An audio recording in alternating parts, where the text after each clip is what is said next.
Então, antes de a gente continuar vendo sobre fibra ótica, quero fazer uma breve introdução de como funciona mais ou menos a estrutura de uma rede PON ponto-multiponto. Nesse momento eu não vou falar da tecnologia que envolve a estrutura, mas sim como funciona uma estrutura ponto-multiponto, certo? Então, em toda estrutura PON ponto-multiponto, a gente sempre vai ter um equipamento que a gente chama de OLT, tá? A OLT é o equipamento que vai ficar na central. Ela é como se fosse ser o concentrador dessa rede. Ela vai concentrar a informação e ela vai ser inteligência. Ela vai gerenciar os equipamentos da ponta, os equipamentos dos usuários, né? Os modems, podemos dizer assim. Então, nós vamos ter uma OLT na central.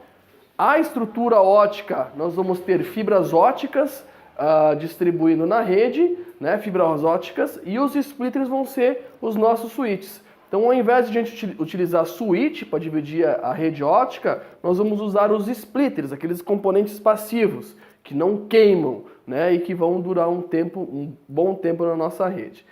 Na casa do cliente, a gente vai utilizar um equipamento chamado ONT, ou ONU, também, tá? Ele tem essas duas nomenclaturas. Na verdade, a nomenclatura mais correta a ser utilizada é ONT, de Optical Network Terminal. Uma unidade ótica terminal, que a gente está falando que termina a rede ótica naquele local, tá?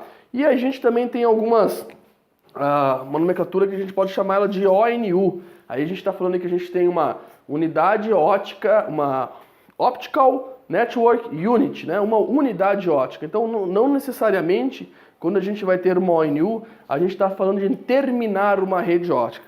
Então, quando que eu falo que eu tenho uma rede que o equipamento não é FTTH, que, né, tem uma topologia que não é FTTH, que a rede não termina, a fibra ótica não termina na casa do usuário, eu vou utilizar uma ONU e não uma ONT. Nas redes óticas a gente não chama de modem, tá? Mas é similar, a gente poderia fazer uma analogia com o modem. Então, é basicamente isso. A gente vai ter na central um equipamento chamado OLT, ele vai ser o centralizador de tudo, ele vai organizar essa rede.